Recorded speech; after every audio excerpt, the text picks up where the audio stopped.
Hello అండి. అందరూ బాగున్నారా? నేను ఫస్ట్ టైం అయితే వాల్ పేపరు ఆర్డర్ చేశానండి. ఇంతవరకు దీని అవసరం రాలేదు కాబట్టి ఆర్డర్ పెట్టలేదు. మీషోలో ఆర్డర్ చేశాను. మనకిదైతే 2 మీటర్స్ వస్తుంది.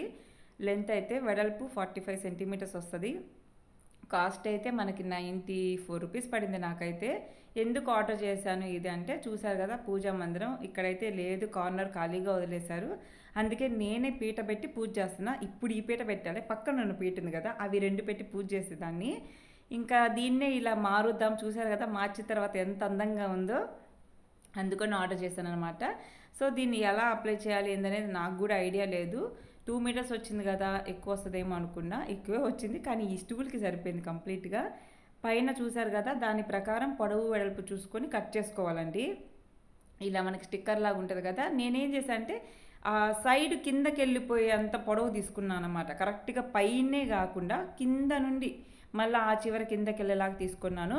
సో ఒకేసారి మనం అది రిమూవ్ చేయకుండా అడుగున స్టిక్కర్ని కొంచెం కొంచెం రిమూవ్ చేసుకుంటూ పైన క్లాత్తో మనం ఇలా అంచుకుంటూ ఉండాలన్నమాట. అసలుకి దాని ఏమైనా ముడతలు కానీ బబుల్స్ కానీ రాకుండా నీట్గా అంటించుకోవాలి. నేను యూట్యూబ్లో ఎక్కడ చూసినా కానీ వాల్స్కి అంటించేది, బీరువాళ్ళకి అంటించేది అది చాలా ఈజీ అండి. ఇలా ఫర్నిచర్లకి అంటించేది నేను చూడలే, టేబుల్స్కి. అంటే ఇది కూడా పైన అంటించడం ఓకే, కింద లెగ్స్కి అంటించేటప్పుడు చుక్కలు కనిపించాయి. ఎలా అంటే చూసారు కదా, ఇంకా ఎక్స్ట్రా ఉన్నదాన్ని మనం ఏం చేయాలంటే కార్నర్స్లో కట్ చేసుకుంటూ దాన్ని ఇలా నీట్గానే చేయాలన్నమాట. అసలు ఈ స్టూల్ ఎందుకు పెట్టానంటే, దేవుడికి ఇదే సరిపోయిద్ది. అంటే మూలలో మరీ బయటకు రాకుండా లోపలికి ఒక మూల ఉండాలి కదా, గాలి ఎక్కువ వస్తుందండి ఇంట్లో. దీపారాధన కుందులు కూడా కొండ ఎక్కుతాయి, అందుకే కార్నర్లో ఉండాలి, చిన్నది అయి ఉంటే బాగుంటుంది అనేసి. ఇంకా ఇది మా నానమ్మ ఎప్పుడో సింగరాకొండలో ఉన్నప్పుడు మా అమ్మ ఇక్కడ మా ఇంటికి తెచ్చిందనమాట. అది పాతది అయిపోయింది. పైగా మా అమ్మ ఏం చేసిందంటే ఆ కడిగిన అంట్లు ఉంటాయి కదా, ఆ తేమతోనే ఆ జల్లెడ జల్లెడ దీని మీద పెట్టేది. చెక్క పాడైపోయింది, ఆ నీళ్లు కారి కింద లెగ్స్ ఉంటాయి కదా, లెగ్స్ కూడా పుచ్చిపోయాయి అనమాట. కింద చూడండి చెక్క ఎక్స్ట్రా కొట్టాడు మా నాన్న. ఆ లెగ్స్ పుచ్చిపోయిన లెగ్స్ కింద కట్ చేసి మా నాన్న మంచం చెక్క అనేది కొట్టాడు అనమాట. తర్వాత మా నాన్న షాప్లోకి తీసుకెళ్ళిపోయాడు ఇంట్లో అడ్డం అనేసి. మళ్ళీ ఈ మధ్య కొత్త ఇల్లు చేరాం కదా, అన్నీ కూడా మళ్ళీ తీసుకొచ్చారనమాట. మా నాన్న షాప్ ఖాళీ చేశాడు, ఇంకా షాప్ కంప్లీట్గా ఆపేశాడు కదా. ఇంకా ఆ టేబుల్ చూస్తేనేమో పారే బుద్ధి కావట్లా, బాగానే ఉంది కదా, పైగా వుడ్ ఫర్నిచర్ మనం కొనాలన్నా రేట్ ఎక్కువ, బాగున్నదా అని ఎందుకు పడేసుకోవడం అని పెయింట్ వేయించవచ్చు, కానీ ఇలా అయితే ఇంకా అందంగా ఉంటుంది కదా, దేవుడి పర్పస్ మీద తెప్పించాను. గోల్డ్ కలర్లో ఇది బాగుంటుంది అనేసి. చూసారు కదా, ఏం లేదు, మనము ఇలా ఫోల్డ్ చేసుకునేటప్పుడు అక్కడ కింద లెగ్ అడ్డం తగులుతుంది, మనం ఫోల్డ్ చేయాలి, అక్కడ కట్ చేసుకోవడమే. అది మనం చేస్తూ ఉంటే మనకే అర్థమైపోద్ది. ఇలా ఇలా నేను చెప్పేదేం కాదు, చూస్తూ ఉంటే మీకే అర్థమైపోద్ది.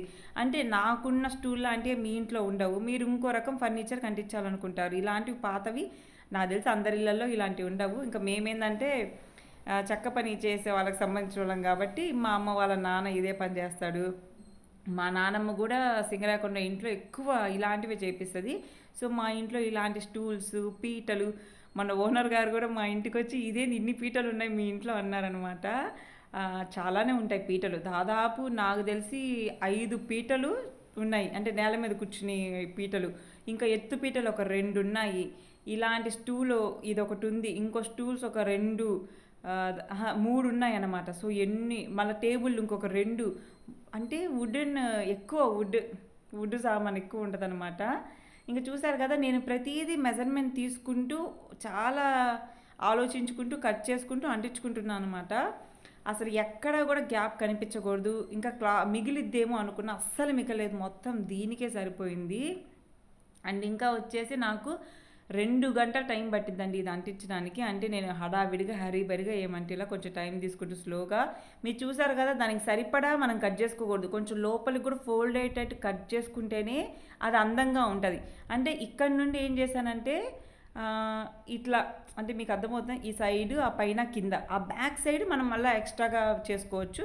మొత్తం వీడియో తీద్దామంటే 2 గంటల వీడియో కుదరదు కదా, పైగా ఛార్జింగ్ అయిపోయి ఫోన్ ఛార్జింగ్ పెట్టేసి మిగతాదంతా పెట్టేశాను అనమాట. ఇంకా చూశారు కదా, అలానేనండి కరెక్ట్గా గిరి గీసినట్టు అద్దినట్టు ఖచ్చితంగా మొత్తం రోల్ సరిపోయిందని, ఇంత మిగల్లేదు ఇంత తరుగు లేదనమాట. నేనే షాక్ అయ్యా, ఎగ్జాక్ట్గా సరిపోయింది అనేసి. నా 2 గంటల కష్టం, 100 రూపాయల ఖర్చు, ఫైనల్ రిజల్ట్ అయితే ఇది. నాకైతే చాలా బాగా అనిపించింది. పడేయాలి, ఆల్మోస్ట్ పడేద్దామని అనుకున్నాం ఈ స్టూల్ని. కాకపోతే కొంచెం ఇలా చేసుకుంటే ఏంటంటే చూడ్డానికి లుక్ ఉంటుంది, బాగుంటుంది అనమాట. మీకు దీని లింక్ కావాలంటే పైన ట్యాగ్ చేస్తాను, కమ్యూనిటీలో పోస్ట్ చేస్తాను. నా వీడియో నా కష్టం నచ్చితే లైక్ చేయండి అండ్ హైప్ చేయండి. ఇలాంటి మరిన్ని వీడియోస్ కోసం నా ఛానల్ సబ్స్క్రైబ్ చేయండి. ఇప్పటికీ నా ఛానల్ సబ్స్క్రైబ్ చేసుకొని రెగ్యులర్గా వీడియోస్ చూస్తున్న వాళ్ళందరికీ కూడా thank you so much. Me support ఎప్పటికీ ఇలానే ఉండాలి.